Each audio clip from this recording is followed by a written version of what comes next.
Shalom, bien-aimés frères et sœurs dans le Seigneur. Lundi 23 décembre 2019, Évangile selon Saint Luc, chapitre 1, versets 57 à 66. Élisabeth et Zacharie, les parents de Jean le Baptiste, sont des gens de foi qui respectent les coutumes. C'est suivant la coutume que son tour d'officier devant Dieu arriva et Zacharie entra dans le sanctuaire du Seigneur pour offrir l'encens. Il était de coutume également de donner le nom à la naissance, une coutume présente dans la civilisation grecque, mais aussi dans le judaïsme plus récent. Et cette coutume, on peut l'apercevoir aussi dans l'Ancien Testament.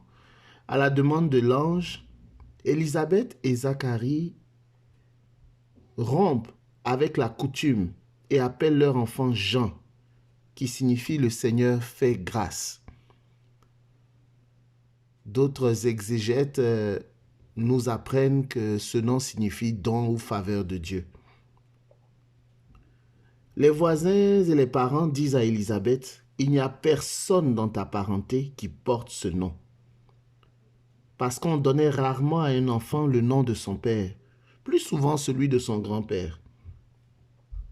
Le choix de ce nom de Jean est donc une véritable rupture avec la coutume. Je dirais à la limite que c'est courageux pour ces parents-là de rompre, d'effectuer une telle rupture, parce qu'ils auront à faire face aux voisins, aux amis, aux parents. Bien-aimés frères et sœurs dans le Seigneur, il y a des ruptures que nous devons opérer dans nos vies pour nous conformer à la volonté de Dieu. La Bible nous dit,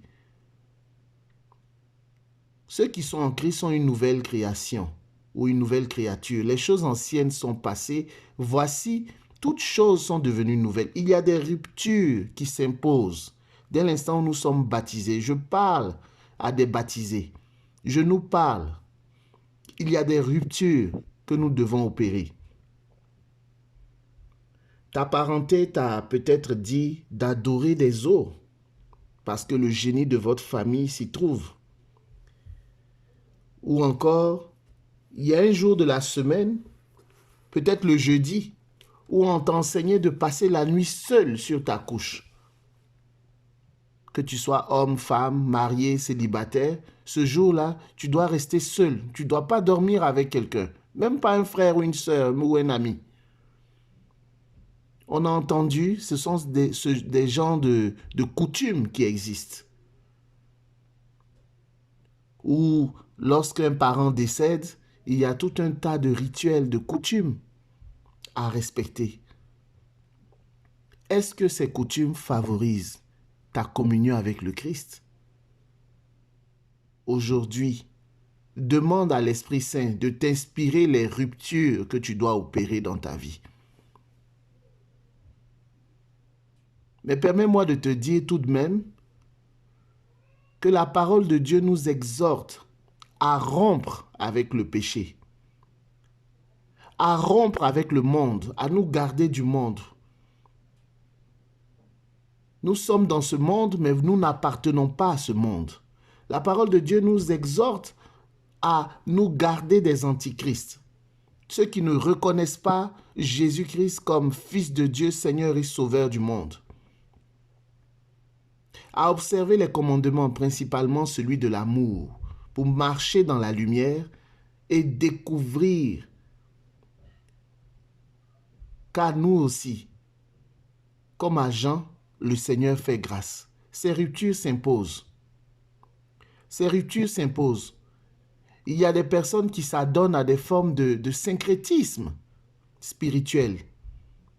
Il n'est pas rare de voir des gens dans des conseils paroissiaux très impliqués sur l'Église, dans la vie de l'Église, mais qui continuent d'aller adorer des rivières, qui continuent d'aller participer à des cérémonies occultes. Aujourd'hui, si vous entendez Si tu entends cette parole, n'endurcis pas ton cœur.